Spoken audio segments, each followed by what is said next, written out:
l'honorable député de Laval-les-Îles. Merci, Oui, Merci, M. le Président. On sait que tu fais de la bonne job. Ça me fait plaisir aujourd'hui de prendre la parole au sujet du projet de loi C-518, la loi modifiant la loi sur les allocations de retraite des parlementaires. Ce projet de loi vise à retirer les privilèges de pension de retraite ou allocations compensatoires des anciens membres du Sénat ou de la Chambre des communes qui ont été déclarés coupables d'une infraction à une loi fédérale. Eh oui.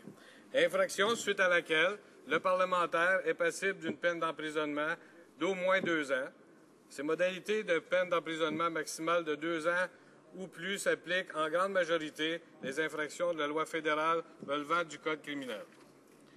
Suite à l'adoption de ce projet de loi, le membre du Parlement, le sénateur ou la sénatrice, qui aurait été déclaré coupable d'une telle infraction, recevrait donc un montant équivalent à ses contributions du régime de pension ainsi que l'intérêt cumulé sur ces contributions, ce qui est conforme aux autres lois applicables.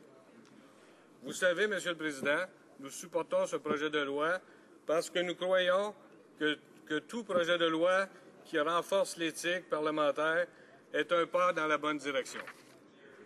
Toutefois, il est clair que l'idée derrière ce projet de loi représente une mascarade du Parti conservateur visant à faire croire qu'ils n'y sont pour rien dans le scandale du Sénat et qu'ils sont les champions de l'éthique. Dans les faits, ce premier ministre, qui a nommé à des postes payés par les contribuables des gens comme Patrick Brazeau, Mike Duffy et Pamela Wallin, tente de nous faire croire, avec ce projet de loi, qu'il a une once d'éthique. Les Canadiens et Canadiennes ne sont pas dupes. Ne l'oublieront pas les magouilles de ce gouvernement.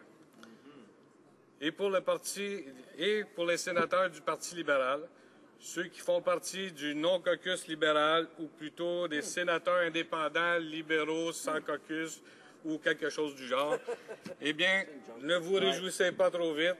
Les gens n'ont pas oublié que vous avez rapatrié Mac Harb après qu'il ait été pris la main dans le sac, ni que vous avez payé votre déficit à même les contributions des travailleurs de la Caisse d'assurance-emploi. Mais surtout, personne, particulièrement au Québec, n'a oublié le scandale des commandites. Les Québécois sont tannés, et ce n'est pas parce que le Canadien gagne la Coupe, au cas où il y en aurait qui se le demanderaient, mais bien parce que les Québécois ont bien en tête leur devise qui est « Je me souviens ». Bref, bien que ce projet de loi est un pas dans la bonne direction, il demeure une façade qui ne s'attaque pas aux problèmes profonds d'éthique démontrés autant par le Parti conservateur que par le Parti libéral. Aucune législation ne peut le faire. C'est la culture propre de ces deux partis, la culture du « tout m'est dû ».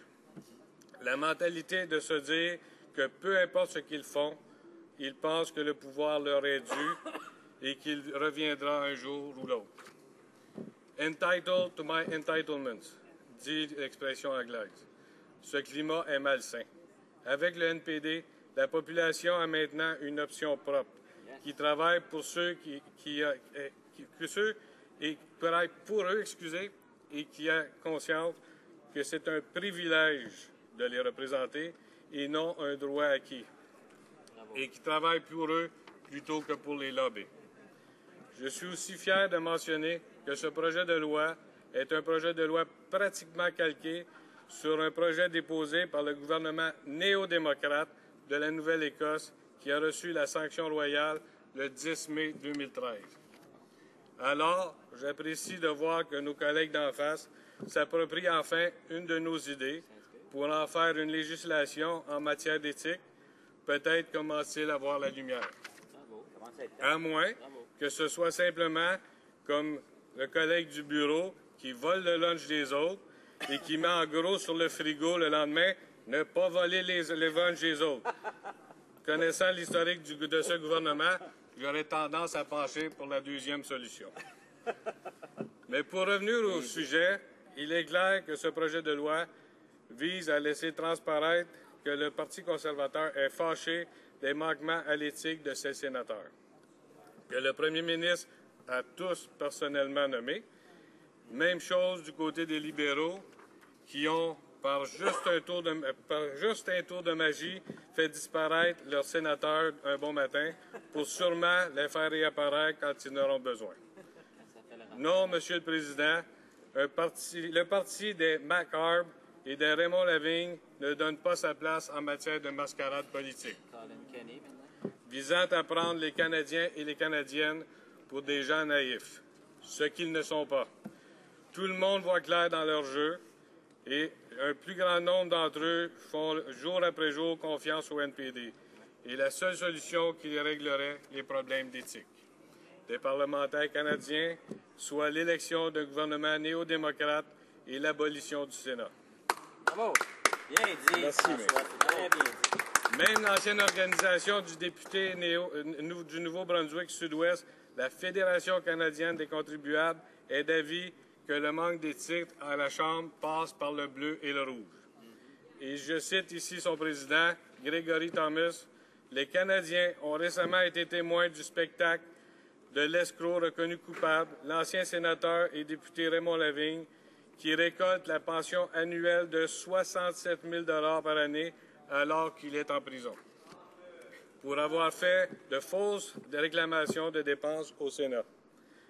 Nous avons maintenant un ancien député, ancien sénateur libéral et ancien sénateur conservateur qui font face à des accusations criminelles liées à leurs fonctions officielles, ainsi que plusieurs autres sénateurs faisant l'objet d'enquêtes.